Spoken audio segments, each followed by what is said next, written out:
Self deportation માટે તૈયાર હોય તેવા ઇલીગલ ઇમિગ્રન્ટ્સને ફ્રીમાં ફ્લાઇટની ટિકિટ અને સાથે જ હોમ કન્ટ્રીમાં પહોંચ્યા બાદ $1,000નું સ્ટાઇપન્ડ આપવાની ટ્રમ્પ સરકારે જાહેરાત કર્યા બાદ એક ડેમોક્રેટિક સેનેટરે આમ કરવાને બદલે સરકારને એવી સલાહ આપી છે કે અમેરિકા છોડનારાને $1,000 અને ફ્રી એર ટિકિટ આપવાને બદલે તેમની પાસેથી $5,000નો દંડ વસૂલી બેકગ્રાઉન્ડ ચેક કર્યા બાદ તેમને ટેમ્પરરી વર્ક વિઝા આપવા જોઈએ અને જો તેમનું બિહેવિયર સારું હોય તો આ વિઝા રિન્યૂ પણ કરી દેવા જોઈએ.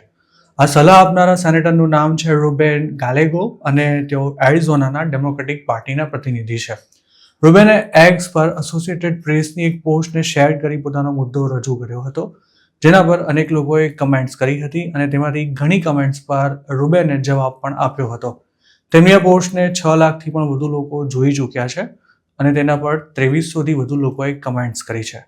કમેન્ટ કરનારામાં કેટલાક લોકોએ રૂબેનની વાત સાથે સહમતિ વ્યક્ત કરી જ્યારે કેટલાક લોકોએ તેનો વિરોધ પણ કર્યો છે.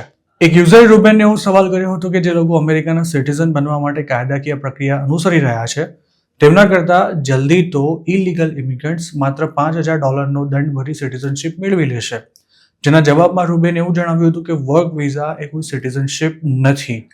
જ્યારે અન્ય એક યુઝરને જવાબ આપતા રૂબેને એવું કહ્યું હતું કે વર્ક વિઝા મેળવનારા ઇલીગલ ઇમિગ્રન્ટ્સને કોઈ પ્રકારના ગવર્મેન્ટ બેનિફિટ્સ આપવામાં નહીં આવે અને તેમને પગાર પણ સ્ટેટ્સ દ્વારા નક્કી કરાયેલા વેજીસ અનુસાર મળશે. બીજા એક યુઝરે રૂબેનને એવો સવાલ કર્યો હતો કે જે લોકો લીગલી અમેરિકા આવવા માટે રાહ જોઈ રહ્યા છે તેમના બદલે ઇલીગલી આવેલા લોકો યુએસમાં કામ કરતા થઈ જશે. આ યુઝરને રિપ્લાય આપતા રૂબેને લખ્યું હતું કે આ કામ કરતા પહેલા સરકારે વેઇટિંગ ક્લિયર કરવું જોઈએ. તેવી જ રીતે દંડની રકમ $5,000થી વધુ હોવી જોઈએ તેવી એક કમેન્ટને પણ રૂબેને આવકારી હતી. તેમજ વર્ક વિઝા પર અમેરિકામાં કામ કરનારા ઇલીગલ ઇમિગ્રન્ટ્સ પાસેથી ટેક્સ વસૂલ્યા બાદ પણ કોઈ સરકારી લાભ ન આપવાનો રૂબેનનો આઈડિયા ઘણા લોકોને પસંદ આવ્યો હતો. એક યુઝરે એમ પણ લખ્યું હતું કે $5,000 ઘણા વધારે છે. અનડોક્યુમેન્ટેડ ઇમિગ્રન્ટ્સ આટલી મોટી રકમ ક્યાંથી લાવશે? જેના જવાબમાં રૂબેને એમ જણાવ્યું હતું કે તે પોતે ઇમિગ્રન્ટ્સની ફેમિલીમાંથી આવે છે અને પોતાની આસપાસ ઘણા લેટિનોઝ રહે છે. $5,000ની રકમ વધારે નથી અને જો ઇલીગલ ઇમિગ્રન્ટ્સને $5,000ના બદલામાં યુએસમાં રહેવાની અને કામ કરવાની તક મળતી હોય તો તેઓ એક્સ્ટ્રા જોબ કરીને પણ આટલા પૈસા ભેગા કરી લેશે. ટ્રમ્પ સરકાર જે સ્કેલ પર માસ ડિપોર્ટેશન કરવા માંગે છે તેમાં અબજો ડોલર્સનો ખર્ચો થાય તેમ છે. ખુદ DHSનું એવું કહેવું છે કે 2025માં એક અનડોક્યુમેન્ટેડ ઇમિગ્રન્ટને અરેસ્ટ, ડિટેઇન અને ડિપોર્ટ કરવામાં $17,121નો ખર્ચો થાય છે અને આટલો ખર્ચો પોસાતો ન હોવાને કારણે જ ટ્રમ્પ CBP હોમ એપ દ્વારા સેલ્ફ ડિપોર્ટેશન લેનારાને ફ્રી એર ટિકિટ અને $1,000નું સ્ટાઇપન્ડ આપવા માંગે છે.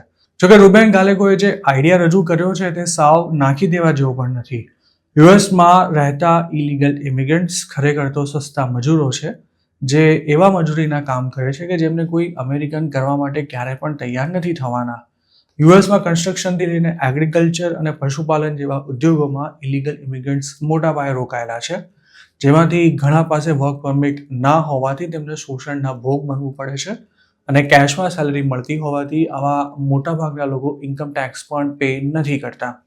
તેમને ડિપોર્ટેશનનો દર બતાવવાને બદલે જો વર્ક વિઝા આપી અમેરિકામાં કામ કરવાની પરવાનગી આપી દેવાય તો સરકારને જ ફાયદો થાય તેમ છે. પરંતુ આ મુદ્દો હાલ એટલો પોલિટિકલ બની ચૂક્યો છે કે ટ્રમ્પ તો શું, ડેમોક્રેટ્સ પણ આવો કોઈ નિર્ણય લઈ શકે તેમ નથી. અમેરિકામાં હાલ 1.4 કરોડ જેટલા અનડોક્યુમેન્ટેડ ઇમિગ્રન્ટ્સ રહેતા હોવાનો અંદાજ છે, જેમાં લાખો ઇન્ડિયન્સનો પણ સમાવેશ થાય છે. ડોનાલ્ડ ટ્રમ્પ 2025માં 10 લાખ લોકોને ડિપોર્ટ કરવા માંગે છે, પરંતુ હાલ જે ગતિએ ડિપોર્ટેશન થઈ રહ્યું છે તેને જોતા આ ટાર્ગેટ પૂરો થવો લગભગ અશક્ય લાગી રહ્યો છે.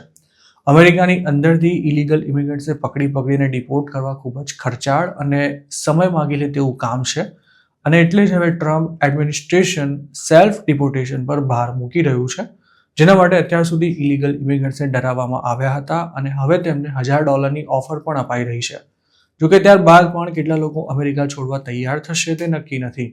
આમે ઇલીગલ ઇમિગ્રન્ટ્સે અસાયલમના કેસ માટે લોયર રોકવા $5,000થી $20,000 જેટલો ખર્ચો કરવો પડતો હોય છે.